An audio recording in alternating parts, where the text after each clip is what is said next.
మహాపురుషులు జీవన్ముక్తులు బ్రహ్మీభూతులైన తరువాత విదేహమోక్షాన్ని పొందినటువంటి వారు అపర శంకర భగవత్పాదులు అని కీర్తింపబడినటువంటి వారు ఇప్పటికీ ఆయనని భక్తితో నమ్మి స్మరించిన వారిని నిరంతరం కాపాడేటటువంటి ప్రజ్ఞాధురీణులు అపర పరమశివావతారులైనటువంటి చంద్రశేఖరేంద్ర సరస్వతీ స్వామి వారి యొక్క జీవితం పరమాద్భుతమైనటువంటిది. వారు తమలో తాము రమించగలిగిన వారైనప్పటికీ కూడా చాలా కిందకొచ్చి మనందరి కోసమని చెప్పి మాట్లాడారు తప్ప అసలు నిజానికి వారు మాట్లాడవలసిన అవసరం లేదు.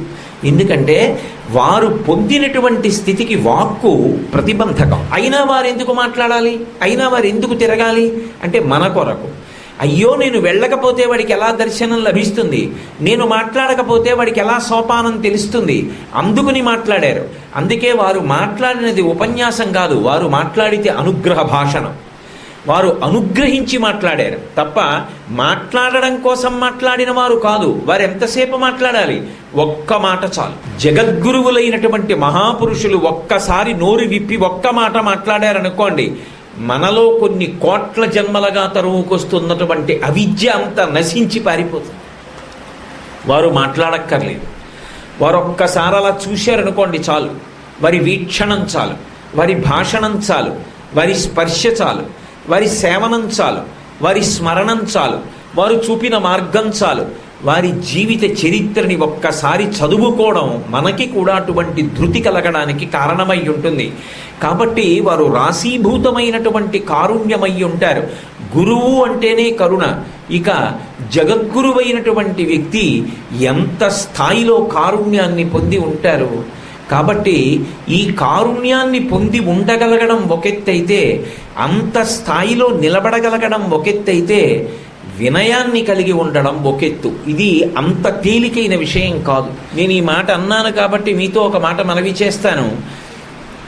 ఎవరి పేరు చెప్పినంత మాత్రం చేత యావత్ దేశము లేచి నిలబడి నమస్కారం చేసేదో ఆ స్థాయిని చేరుకున్నటువంటి చంద్రశేఖరేంద్ర సరస్వతీ స్వామి వారిని ఒకప్పుడు ఒక మాట అడిగారు.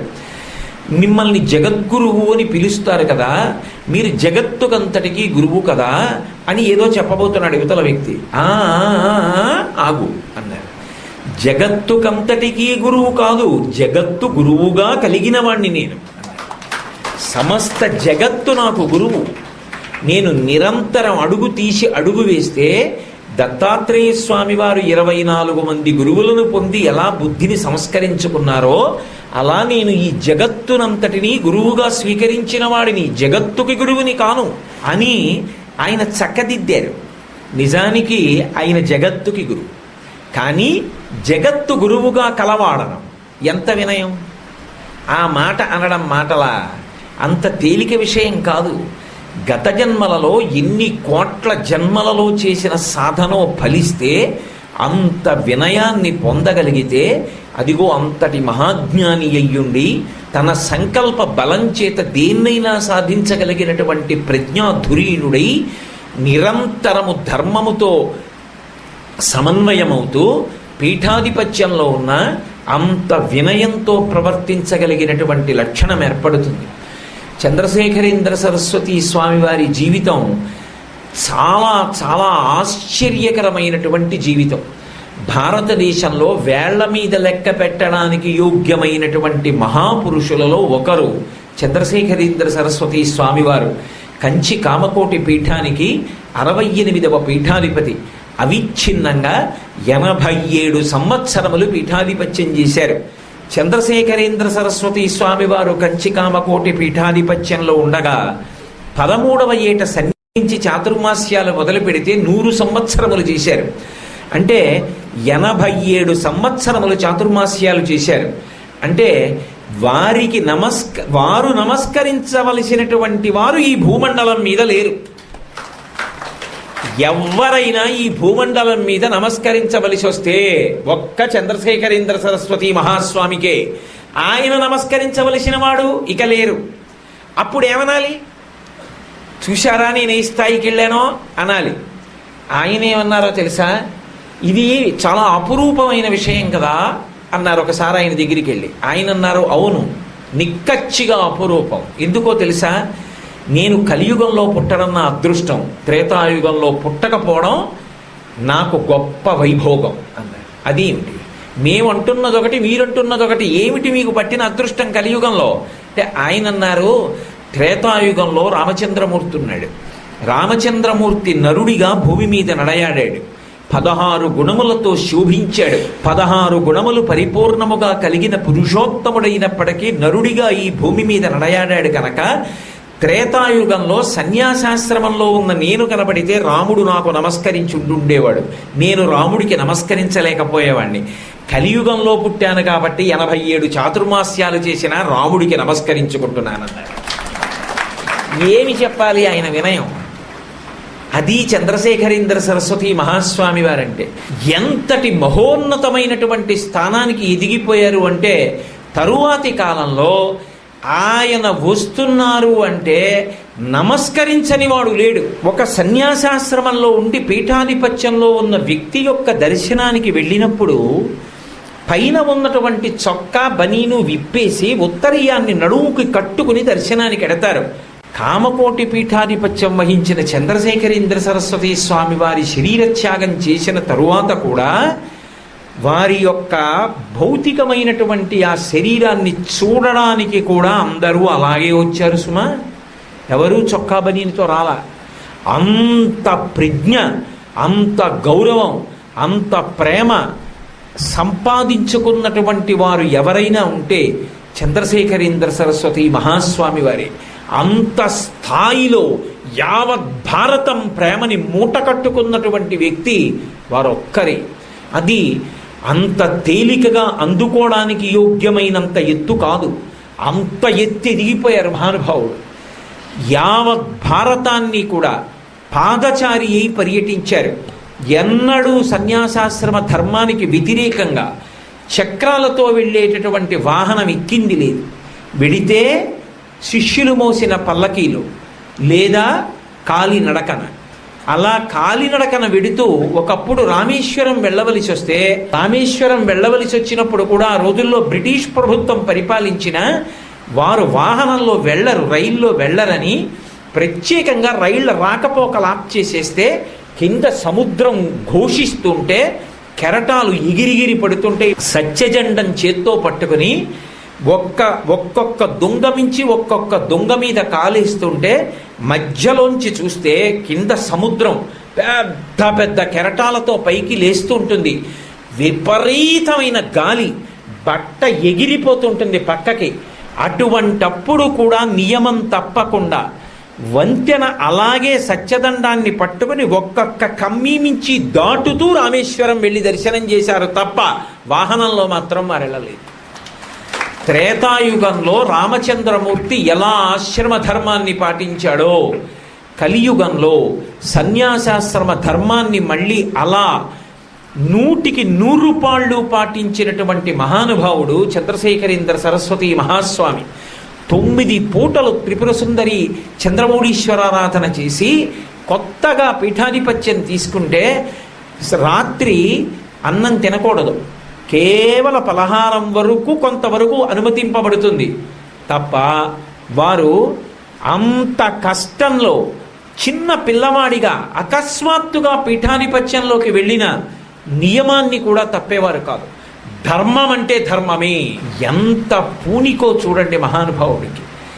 ఆయనకి పీఠం అన్నా, శంకరాచార్యుల వారన్నా, పీఠానికి పూర్వ గురువులన్నా, పీఠ పరంపరన్నా ఎంత గౌరవం అంటే తాను పీఠాధిపతిగా కూర్చోవడం కాదు, కూర్చుని పీఠ గౌరవాన్ని నిలబెట్టాలి. శాస్త్రాధ్యయనం చేసి 13 ఏళ్ల పిల్లవాడు ఎంత తపస్సు చేసి ఉంటారో మీరు ఊహించండి. తర్వాత త్రికాల వీధయ్యారు. వారికి తెలియని విషయం ఏం లేదు ఇంకా లోకంలో. సమస్త శాస్త్ర పారంగతులు. ఎవరు వస్తున్నా సరే వారి మనసులో భావన చెప్పగలిగేవారు. ఒకానొకప్పుడు వారు చిన్న వయస్సులో ఉండగా మంచి యవనప్రాయంలో ఉన్నారు. 18 సంవత్సరాలు 20 సంవత్సరాల మధ్యలో ఉంటుంది. విశ్వనాథ అయ్యర్ అని పీఠానికి మేనేజర్ ఉండేవారు. ఆయన లోపల గదిలో కూర్చుని ఉన్నారు స్వామివారు. ఎవరో ఎక్కడి నుంచో ఒక స్త్రీ వచ్చింది. ఏడుస్తూ వచ్చిన ఆ కష్టాలన్నీ స్వామివారికి నేను ఒక్కత్తేనే ఏకాంతంలో చెప్పుకోవాలి, లోపలికి పంపించమని అడిగింది. ఆయన ఏదో పనిలో ఉన్నారు మేనేజర్ గారు. అదిగో స్వామివారి గదిలో ఒక్కరే ఉన్నారు, వెళ్ళన్నారు. ఆవిడ లోపలికి వస్తోంది. స్వామివారు వెంటనే పెద్ద కేకేశారు, అయ్యా మేనేజర్ గారు. గబగబా లోపలికి పరిగెత్తాడు విశ్వనాథయ్యర్ గారు. లోపలికి పరిగెత్తేటప్పటికి ఆ బట్ట నెత్తిమించి జారిపోయి గుండెల మించి పక్కకెళ్ళిపోయి ఇలా నించుని ఉన్నారు బోరలు విడిచి. దేవుడు ఇలా నించున్నారని తెల్లబోయారు. ఏమి స్వామి ఇలా పిలిచారు? పెద్ద కేక వేసి అన్నారు. నేను ఎలా కనపడుతున్నానన్నారు. ఏమి యవ్వనంలో మిసమిసలాడుతూ నిక్షేపంగా ఉన్నారన్నారు కదా. 18-20 ఏళ్ల మధ్య ఉన్నానా? నిండు యవ్వనంలో ఉన్నానా? నేను ఎంత ధార్మికంగా ప్రవర్తించిన వాడనైనా కావచ్చు, రేపు బయట నిలబడిన వారు యవ్వనంలో ఉన్న స్వామి ఒక్క ఆడదాన్ని గదిలో కూర్చోబెట్టుకుని గంటలు మాట్లాడాడని నింద చేస్తారు. ఈ పీఠానికి ఒక గౌరవం ఉంది, ఒక మర్యాద ఉంది. నన్ను చూస్తే నా సన్యాసాశ్రమ నామం చెప్పరు, శంకరాచార్యులు వారు వస్తున్నారంటారు. ఆయన గౌరవం ముడిపడి ఉంది. ఇక పైన 60వ సంవత్సరం నాకు దాటే పర్యంతం ఒక్క ఆడదాన్ని ఎప్పుడూ నా దగ్గరకు పంపించవద్దు. ముసలి ఒగ్గో వృద్ధుడో పుట్టు చెవిటివాడో ఎవరో ఒకరు పక్కన లేకుండా ఒక్క ఆడది మాత్రం నా దగ్గరికి రావడానికి వీల్లేదు. అంతగా ఒక్క ఆడదే కష్టం చెప్పుకోవాలనుకుంటే చంద్రమౌళీశ్వర సన్నిధానంలో చెప్పుకోమను. ఆయనకి చెప్పింది తీరుస్తారు తప్ప ఒక్క ఆడదానితో నేను మాట్లాడను. దోషం ఉండి కాదు, పైకి కనపడడం కాదు, పీఠ గౌరవాన్ని నిలబెట్టడం కూడా నా కర్తవ్యం. నేను కలవనని చెప్పారు. తేనెతో చంద్రమౌళీశ్వరుడికి అభిషేకం చేసి తేనె మిగిలినటువంటిది చేతులకి రాసుకుని తలకి రాసేసుకునేవారు. తొందరగా తన జుట్టు తెల్లగా ముగ్గుముట్టు అయిపోతే చూసేవాళ్ళు తనలో పెద్దరికం చూస్తారు, పిల్లవాడు అన్న భావన కలగదని తేనె రాసేసుకునేవారు.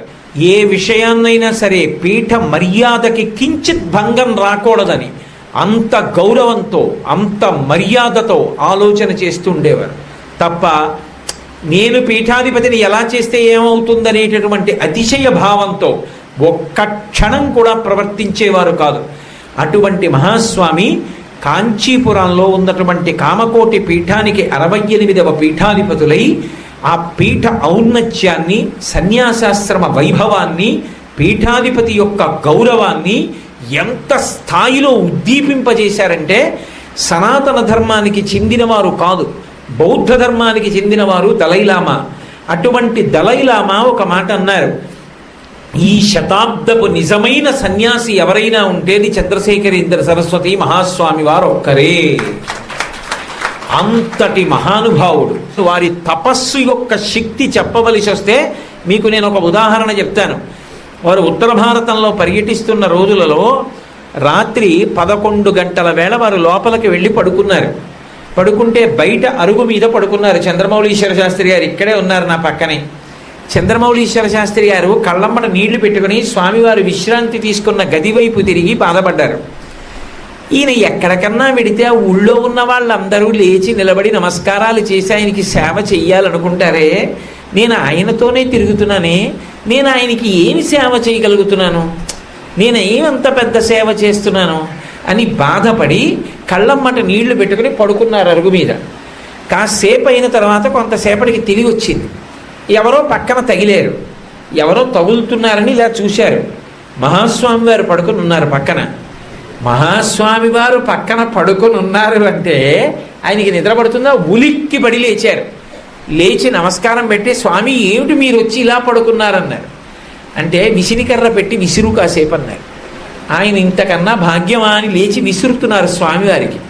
శాస్త్రి బెంగ పెట్టుకోపోయ్, అందరూ చేసిన సేవ కన్నా నువ్వు నాకు ఎక్కువ సేవ చేస్తున్నావు సరేనా అని విసిరించుకొని పడుకున్నారు. ఏం శాస్త్రి గారు? వారు మనసులో అనుకుని నేను సేవ చెయ్యలేకపోతున్నానని బాధపడుతున్నారని ఒక రాత్రి ఆయన పడుకున్న తర్వాత వచ్చి ఆయన పక్కన పడుకున్నారు. అంతటి త్రికాల వీధి అయ్యారు. ఎంత నియమనిష్టలు పాటించారో అంత స్థాయికి వెళ్ళారు. భూత భవిష్యత్ వర్తమాన కాలములను ఎంత గుర్తిరిగారంటే మహానుభావుడు ఒకరు చెప్పక్కర్లేదు, ఆయనకి సమస్తము ఆయనకి తెలుసు. ఇది కారణజన్ముడంటే ఇది. అంత కారణజన్ముడై అంత జ్ఞాని అయి ఆయనకి వేరొకరు ఉంటారు, ఇంకా తానొక్కడే ఉంటాడు. తానే సర్వము నిండి నిబిడీకృతమైపోయి ఉంటాడు. అట్లాంటి ఆత్మస్థితిలో ఉన్న వాడికి వేరొకడు వచ్చి తన కష్టం నోటితో చెప్పక్కర్లేదు, మనిషిని చూడగానే చెప్పేస్తారు. ఇప్పటికీ నాకు అమలాపురం వారు వచ్చినప్పుడు సామూహిక ఉపనయనాలు జరిగినప్పుట ఒక పిల్లవాడు తెలియక చంద్రశేఖర పరమాచార్యుల వారు విడిది చేసినటువంటి పర్ణశాల దగ్గర మెట్ల పక్కన ఒక పిల్లవాడు కూర్చుని ఉంటే పరమాచార్యుల వారు ఆ వటువులందరినీ చూసి సంధ్యావందనం చేసుకోమని చెప్పి కమండలం చేత్తో పట్టుకుని కర్ర చేత్తో పట్టుకుని వడివడిగా నడుచుకుంటూ ఆ పర్ణశాల మెట్ల దాకా వస్తే ఆ పిల్లవాడు గభాలను లేచి నిలబడితే ఇలా చూశారటంటే ఆ పిల్లవాడి వంక వాడు మహాపండితుడయ్యాడు. ఇక్కడే ఉన్నారు నాగభూషణ్ రావు గారి సభలో అమలాపురం దగ్గర ఒక ఆవు మీద చెయ్యి వేశారు. ఆ ఆవు ఉన్నంత కాలం కనకవర్షం కురిసేసింది వాళ్ళ ఇళ్లలో. ఆ ప్రాంతాల్లో ఎక్కడ ఆవుల్ని కొన్నా తీసుకొచ్చి ఆవుతో కలిపి కట్టేవారు చాలా కాలం. ఓ కుటుంబం ఆయన దగ్గరికి వెళ్ళింది ఎక్కడో సంచారంలో ఉండగా. ఆయన పిల్లవాడిని పిలిచి ప్రత్యేకంగా మాట్లాడి పటికి బెల్లం ముక్కలు చేతిలో పెట్టి ప్రసాదం గట్టిగా పట్టుకో అన్నారు. వాడు గట్టిగా పట్టుకున్నాడు. వాడినే బాగా అడిగారు, అడిగి వాడికే గట్టిగా ఇచ్చారు. గట్టిగా పట్టుకున్నాడు చేతిలో. పట్టుకుని పిల్లవాడు కదూ పెద్దవాళ్ళు మాట్లాడుతుంటే అలా వెళ్ళి దిగుడు బావిలో పడిపోయాడు. పడిపోయిన వాడు అలా ఇలా ఏదో కొట్టుకుని మెట్ల దగ్గరికి చేరాడు. చేరి ఆ దిగుడు బావి మెట్టు పట్టుకుని గట్టిగా ఏడుస్తున్నాడు. అందరూ చూసి పరిగెత్తుకొచ్చి పిల్లాన్ని పైకి తీసుకొచ్చారు. తీసుకొచ్చి వాడి పొట్ట నొక్కితే నీళ్లు బయటకు వచ్చాయి, కానీ చెయ్యిలా ఉంది. ఏమిటని విప్పి చూశారు. మహాస్వామి ఇచ్చిన ప్రసాదం పటికి బెల్లం ముక్కలు చేతిలో ఉన్నాయి. ఇది గట్టిగా పట్టుకో. రాబో ఉపద్రవాన్ని లెక్క కట్టి ప్రసాదం చేతిలో పెట్టి కాపాడారు. ఆయన్ని నమ్ముకున్న కుటుంబంలో పిల్లవాడిని కాపాడిన స్వామి మనం ఆయన పాదాలు నమ్మి ఉండగా మన ఆపదలను ఆయన చూడరా, మనని కాపాడరా? కాబట్టి మన జన్మ తరించాలన్నా ఆయనే, మనకి రక్షణ కలగాలన్నా ఆయనే. అపరశంకరుడు, శివావతారులు, మహానుభావులు, అన్నిటికన్నా ముఖ్యం ఆయన చేసిన ఉపదేశం, ఆయన చేసినటువంటి ప్రవచనం. వేదము గురించి వేదము 3, వేదము 4, వేదం అంటే ఏంటి, వేదంలో ఏం చెప్పారు, ఋగ్వేదం ఏంటి, యజుర్వేదం ఏంటి, సామవేదమేమి, అధర్వణ వేదమేమి, ఆ వేదములో ఏ ఋషులు చెప్పారు, ఎందుకు ఆ పేర్లు వచ్చాయి, ఆ పేర్లు పెట్టడం వెనక రహస్యం ఏమిటి, పరమాచార్యుల వారు చెప్తుంటే మళ్ళీ ఇలా చెప్పగలిగినటువంటి వాడు మనకి దొరుకుతాడా అని ప్రపంచ వ్యాప్తంగా 150 భాషలలోకి మరునాడు అనువదింపబడేది ఆయన ఉపన్యాసం. వాషింగ్టన్ పోస్టుతో సహా అన్ని పేపర్లలో పడితే ప్రపంచవ్యాప్తంగా చదివి పరమాచార్యుల వారి దర్శనానికి వచ్చి వారి దర్శనం చేసుకుని వేదం గురించి, ఉపనిషత్తు గురించి, ఈ కర్మభూమి గురించి, గీత గురించి దాసోహం అయిపోయారు అందరూ. అది పరమాచార్యుల వారి శక్తి అంటే. ముత్యాల మాటలు, ఎక్కడ స్పష్టతకి లోటు ఉండదు. ఎంత చిత్రమో తెలుసా అండి, భవన్స్ వాళ్ళు ఈ జాతికి చేసిన ఉపకారం. చంద్రశేఖర పరమాచార్యుల వారు చేసినటువంటి అనుగ్రహ భాషణాలను అన్నింటినీ వాడు ఇన్స్టెంట్ గా ఇంగ్లీష్లోకి తర్జుమా చేస్తే తర్వాత అవి ప్రపంచ భాషలన్నింటిలోకి అనువదింపబడ్డాయి వారు చేసిన అనుగ్రహ భాషణాలు. సరస్వతీదేవి వారి నాలుక మీద నడయాడేది. ఒకనాడు సభలో పరమాచార్యులు వారు ఒప్పుకున్నారు. కంచి కామాక్షి అమ్మవారితో ఎదురెదురు కూర్చుని మాట్లాడేవారు పరమాచార్యులు వారు. అది వారి స్థితి. కంచి దేవాలయంలో అమ్మవారి యొక్క మూర్తిని పునఃప్రతిష్ఠ చెయ్యాలి, మహాకుంభాభిషేకం చెయ్యాలి అని అంతరాలయంలోకి వెళ్ళారు. అమ్మవారి మూర్తిలో ఉన్నటువంటి కళల్ని ఒక కలశలోకి న్యాసం చేసి అది పక్కన పెట్టి దానికి పూజ చేస్తూ విగ్రహాన్ని కదల్చి బయట పెట్టారు. పెట్టిన తరువాత ఆయన ఎందుకో సత్యదండం పట్టుకుని పైకి చూశారు. అంతరాలయం అంతా కొంచెం మరమ్మత్తులకు వచ్చింది. అయ్యో అమ్మా, నీకు మరమ్మత్తు చెయ్యాలమ్మా దేవాలయం అన్నారు. అప్పుడే అమ్మవారికి పాలాభిషేకం జరిగింది. చూసి ఉత్తర క్షణం అమ్మా నేను నా శిష్య సంచారం చేసి డబ్బట్టుకొచ్చి గుడి బాగు చేయిస్తానని చెన్నై నగరానికి వెళ్ళారు. అప్పుడు దాని పేరు మెద్రాసు. అప్పుడు ఆ మెద్రాస్ నగరానికి వెళ్ళారు. ఆ రోజుల్లో రాత్రిపూట తలుపులు వేసేసేవారట బ్రిటిష్ వాళ్ళ పరిపాలనలో. రాత్రి 2 గంటల సమయంలో చంద్రశేఖరేంద్ర సరస్వతి ఏకాంతంలో అమ్మవారిని ధ్యానం చేస్తున్నారు. ధ్యానం చేస్తుండగా మీరు నమ్మండి నమ్మపోండి, అమ్మవారు వచ్చి చంద్రశేఖరేంద్ర సరస్వతి స్వామి వారి భుజం మీద చెయ్యి వేసి తట్టి పిలిచింది. చంద్రశేఖరేంద్ర సరస్వతి కళ్ళు విప్పి చూశారు. ఎదురుగుండా అమ్మవారు నిలబడి జుత్తుని ఇలా ముందుకు తీసి చూపించింది.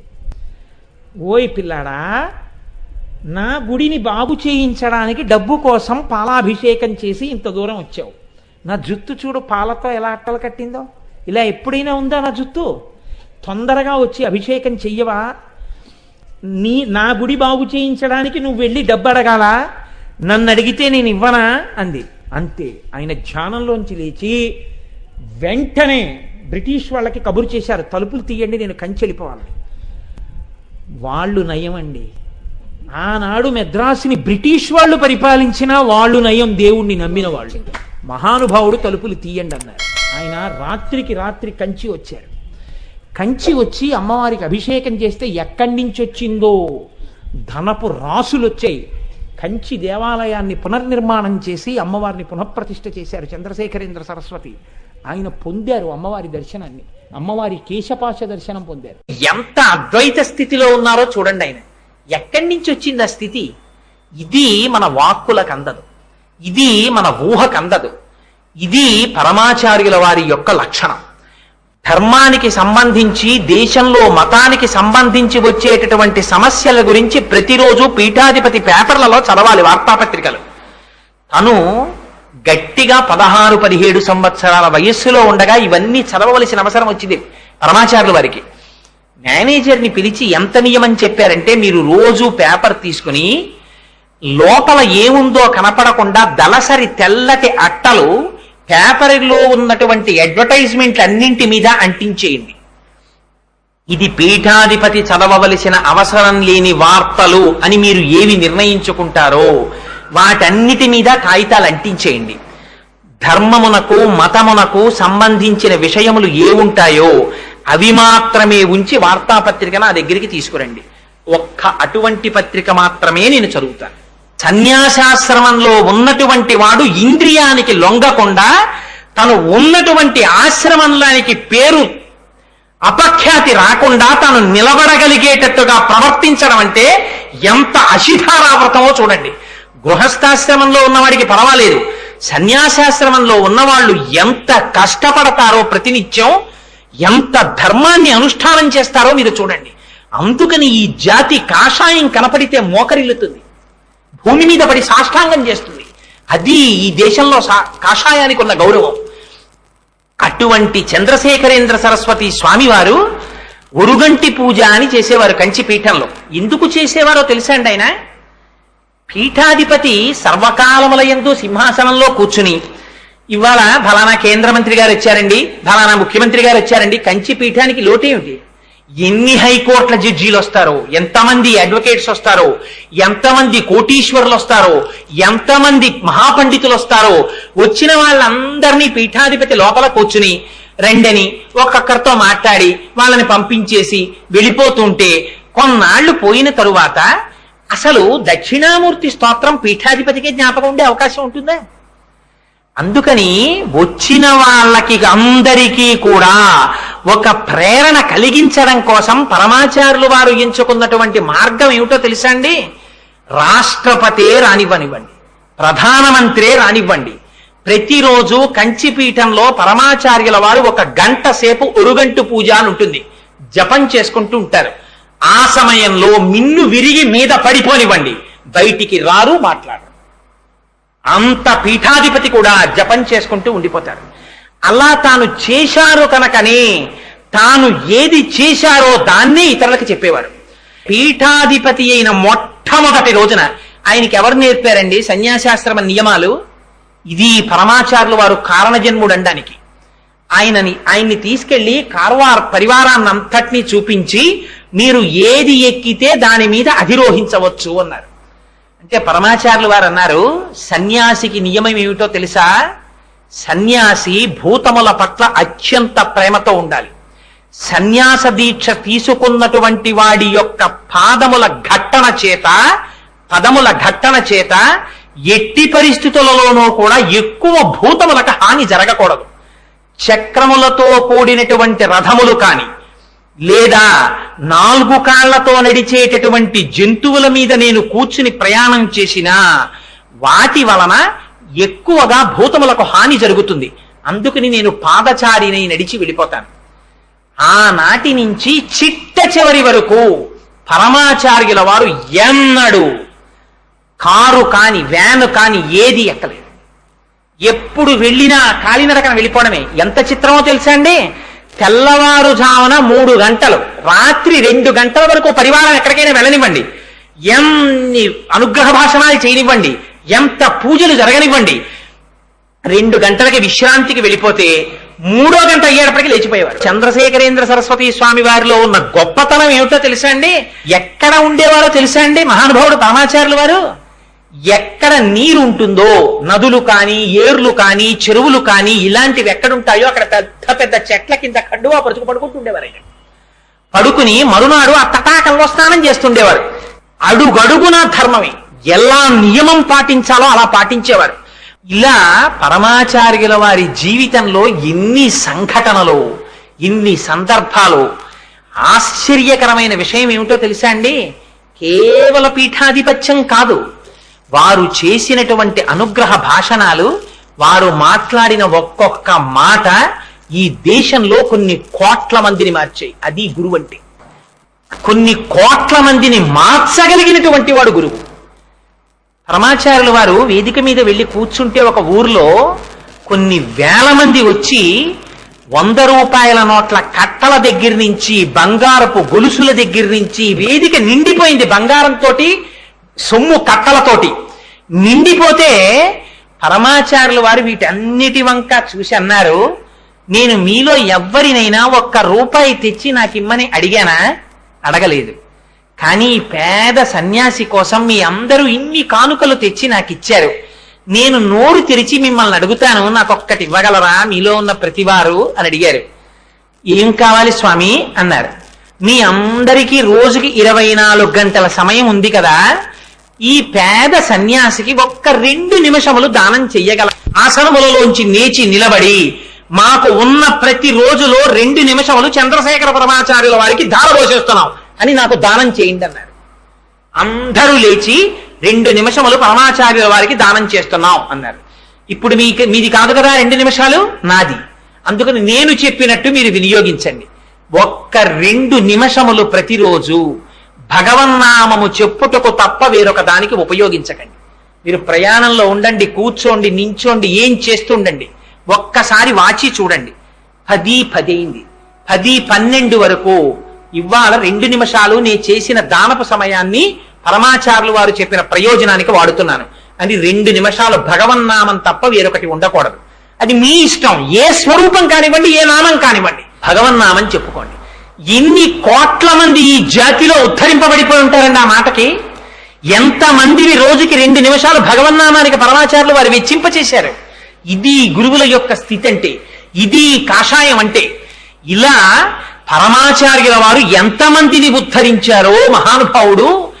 పెళ్లిళ్ల దగ్గర నుంచి, ఐశ్వర్యం దగ్గర నుంచి, జ్ఞానబోధ దగ్గర నుంచి, సన్యాస దీక్షల దగ్గర నుంచి ఎంతమందికి ఎన్ని ఇచ్చారో అశిధారావ్రతంగా తన సన్యాస ధర్మాన్ని తాను నిర్వర్తిస్తూ పీఠాధిపత్యాన్ని అంత జాగ్రత్తగా కాపాడుతూ 100 సంవత్సరముల వరకు శతాయుష్కులై పీఠాధిపత్యం అవిచ్ఛిన్నంగా పరంపరాగతంగా కొనసాగాలి కనుక జయేంద్ర సరస్వతి స్వామి వారిని శిష్యుడిగా స్వీకరించి, విజయేంద్ర సరస్వతి స్వామి వారిని శిష్యుడిగా స్వీకరించి, నడిచే దేవుడని పేర్గాంచి కంచిపట్టణంలో ఉన్నటువంటి పీఠానికి ఆధిపత్యం వహించినటువంటి పరమాచార్యుల వారు ఎన్నడూ కూడా 100 సంవత్సరముల జీవితంలో ఒక్క క్షణంలో కూడా తన ధర్మాన్ని అతిక్రమించి ప్రవర్తించాల. తాను సన్యాసిగా ఉన్నారు కనుక సన్యాసి ధర్మాన్నే పాటించేవారు. తప్పితే మిన్ను విరిగి మీద పడిపోనివ్వండి. వైద్యులు వచ్చి చూశారు ఆయన శరీరాన్ని. చూసి అంతా చెక్ చేసిన తరువాత ఆ పీఠం వారి వంక చూసి చెప్పబోతుంటే పరమాచార్యులు వారు అన్నారు, మీరేం చెప్పబోతున్నారో నేను చెప్తాను, నన్ను ఒక్క 5 నిమిషాలు మాట్లాడినివ్వండి అన్నారు. ఏమిటి స్వామి అన్నారు. నా 2 ఊపిరితిత్తులలో ఒక ఊపిరితిత్తి చెడిపోయింది. నాకు లోపల పెద్ద అల్సర్ పుండు పుట్టింది. నేను వేళపట్టున తినను, వేళపట్టున నిద్రపోను. అందుకని నాకు పుండు పుట్టింది. నేను అన్ని రకములైన ఆహార పదార్థములు తినడాన్ని నా శరీరము అంగీకరించదు. వీటితో పాటుగా లోపల ఉండేటటువంటి ప్రేగులు అపారమైన ఆకలి వేసినప్పుడు ఆహారము తిననటువంటి కారణం చేత మడతలు పడిపోయాయి. ఈ మడతలు పడిపోయినటువంటి కారణం చేత నా ఉదరపు గోడలలో పోట్లు వస్తుంటాయి. అందుకని మీరు నేను వేళ పట్టున ఆహారం తినాలని, ఎక్కువ విశ్రాంతి తీసుకోవాలని, ఎక్కువ తిరగకూడదని నాకు చెప్పబోతున్నారు. కానీ అలా చెప్పడానికని ప్రయత్నం చేస్తున్నటువంటి మీకు నా ధన్యవాదాలు. కానీ నేను సన్యాసిని, నేను కాషాయం కట్టుకున్నవాణ్ణి. నాకు ఈ శరీరం గురించి తాపత్రయం లేదు. ఇది పడిపోవచ్చు కాక, లోపల ఉన్న ఆత్మ నేను. అందుచేత దీని గురించి నేనే వెంపర్లాడిన నాడు, దీని సుఖాన్ని కోరుకున్న నాడు ఇంకా నేను సన్యాసినేమిటి? దీని సుఖంతో నాకు ప్రమేయం లేదు. అందుచేత మీరు చెప్పిన నియమాలు నాకు వర్తించవు. వేళపట్టున నిద్రపోవడం, ఎక్కువ నిద్రపోతూ ఉండడం, తక్కువ మంచి ఆహారం తీసుకోవడం, మందులు వేసుకోవడం, వీటితో నాకు నిమిత్తం లేదు. చిత్రం ఏమిటో తెలుసా అండి? పరమాచార్యులు వారు మా ఇంటికి భిక్షకొస్తే బాగుండు అనుకునేవాటి ఒక పండితుడు పాపం. కానీ అంతమంది పెద్ద పెద్ద వాళ్ళందరూ పరమాచార్యులు వారు చుట్టూ తిరుగుతూ ఉంటారు, మా ఇంటికి వస్తారా పరమాచార్యులు వారు అని వారి దగ్గరికి వెళ్ళడం మానేసి వారు సమీప గ్రామంలోకి వస్తే ఇంట్లో పడుకున్నాడు. పడుకుంటే పరమాచార్యులు వారు రాత్రి 1 గంటకి మేనా వాళ్ళని లేపి శిష్యులు పల్లకీ మోసేవారు. తను నడిచన్నా వెళ్ళేవారు, శిష్యులన్నా పల్లకీలో తీసుకెళ్ళాలి. పల్లకీలో కూర్చుని వారి ఇంటి ముందుకు వెళ్లి పల్లకీ దింపండి అన్నారు. పల్లకీ పరదాలు పైకెత్తండి అన్నారు. లోపల నిద్రపోతున్నాడు గృహస్థు. పాపం లేపకండి, నిద్రాభంగం అవుతుంది. లేచి వచ్చి నన్ను చూస్తాడు కదా, నేను రావాలని కోరుకుంటున్నాడు. కొన్ని వేల మంది ఆయన రాక కోసం చూస్తున్నారు. ఈ లోపలున్నటువంటి గృహస్థుకి కల వచ్చింది తెల్లవారకట్ట. పరమాచార్యుల వారు మేనాలో తన ఇంటికి వచ్చినట్టు. ఏమిటి ఇలాంటి కల వచ్చిందని చెప్పి మంచం మీద లేచి కూర్చుని సంతోషపడిపోతున్నాడు. బయట ఏవో మాటలు వినపడుతున్నాయి. ఏమిటి మాటలని తలుపు తీశాడు. ఎదురుగుండా మేనాలో పరదా పైకెత్తి పరమాచార్యుల వారి ఇంటి సింహద్వారం వంక చూస్తున్నారు. నా కన్న తండ్రి, నా దైవమా, నువ్వు నడిచొచ్చి నా ఇంటి ముందు కూర్చున్నావా? లోపలికి రాకుండా పిలిస్తే తప్ప రాకూడదని సన్యాసికి నియమం ఉందని పీఠాధిపతివని అలా ఉండిపోయావా తండ్రి అని వచ్చి సాష్టాంగదండ ప్రణామం చేసి కన్నుల వెంట నీరు కరిచాడు ఆయన. ఇది పరమాచార్యుల వారి అనుగ్రహం అంటే. ఎందరికి స్వప్నములలో సాక్షాత్కరించారో, ఎందరిని ఉద్ధరించారో మహానుభావుడు. వారి నోటి వెంట ఒక్కొక్క మాట వస్తే మహాపండితులకి సైతం అందకుండా పీఠముడులు పడిపోయినటువంటి శ్లోకాలకి వారు ఇలా కంటితో చూసేవారంతే.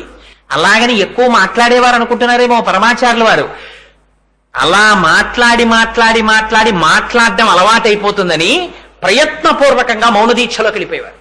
అసలు కొన్నాళ్ళు మాట్లాడేవారు కాదు.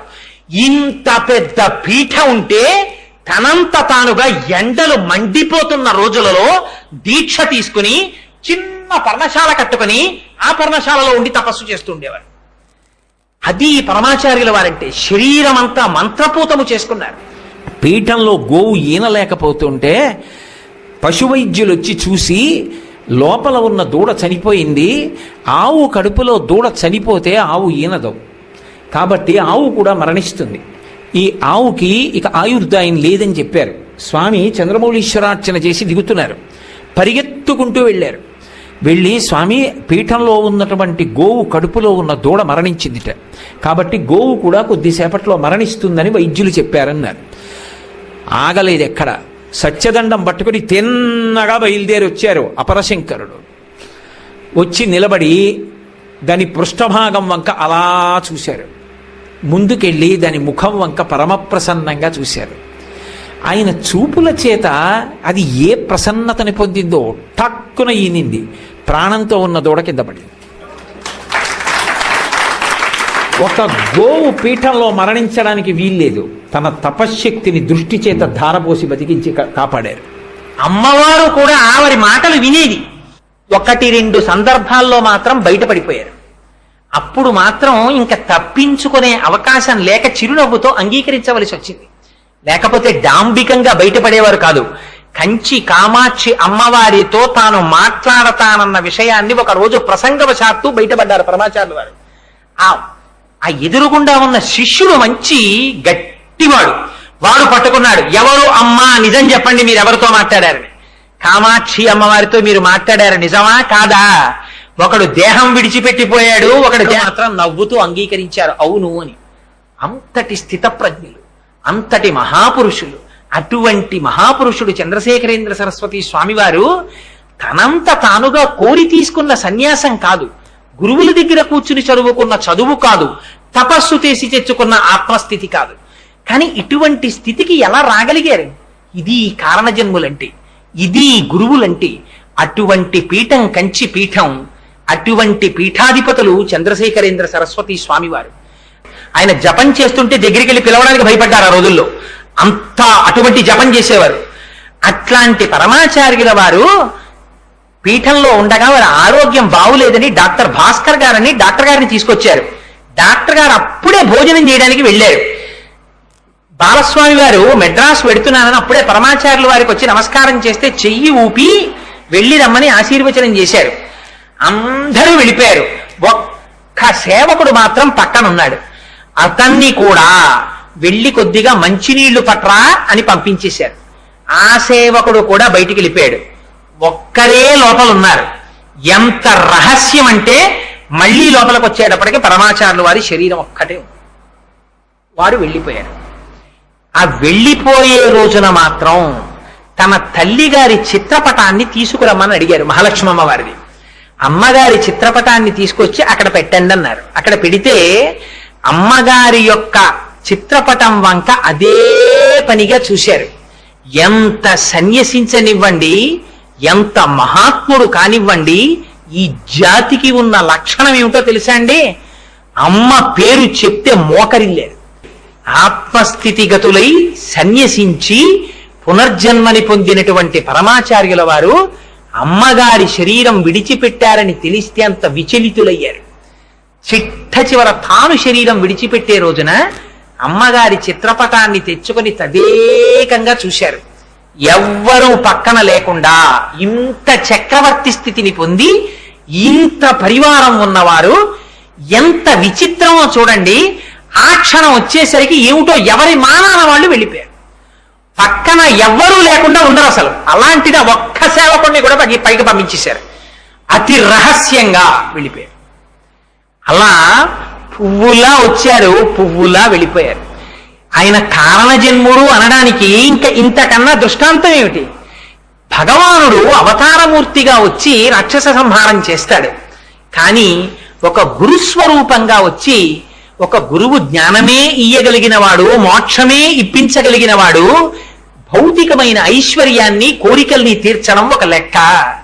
అందుకే ప్రతి ఇంటిలో ఉండవలసినటువంటి మూర్తులలో చంద్రశేఖరేంద్ర సరస్వతి స్వామివారి చిత్తరువు ఉండి తీరాలి. ఉండని ఇల్లు ఉండకూడదు. మీ ఇంటి గోడలు, మీ ఇంటి గోడలకి మీరు వేయించుకున్న పెయింటింగ్లు, మీ ఇంటీరియర్ డెకరేషన్లు, అది ఐశ్వర్యం కాదు. ఐశ్వర్యం అంటే ఏదైనా ఉంటే ఏదో తెలుసా అండి? మీ ఇంట్లో ఆదిశంకరాచార్యుల వారి చిత్తరువు, చంద్రశేఖరేంద్ర సరస్వతి స్వామి వారి చిత్తరువు ఉంటే మీ ఇంటికి మనవడొచ్చి తాతగారండి తాతగారండి ఆయన ఎవరండి అని మీరు అడిగితే ఆ చంద్రశేఖరేంద్ర సరస్వతి స్వామి వారి గురించి 4 మాటలు చిన్నపిల్లవాడికి మీరు చెప్తే భావితరాలు కంచి పీఠానికి వెళ్లి నమస్కరించిన రోజున ఈ జాతి సంస్కృతి నిలబడుతుంది. పరమాచార్యుల వారు ఎక్కడికొచ్చినా పిల్లలందరినీ కూర్చోపెట్టి రామనామం రాయించేవారు. మనం అటువంటి సంస్కృతికి వారసులు.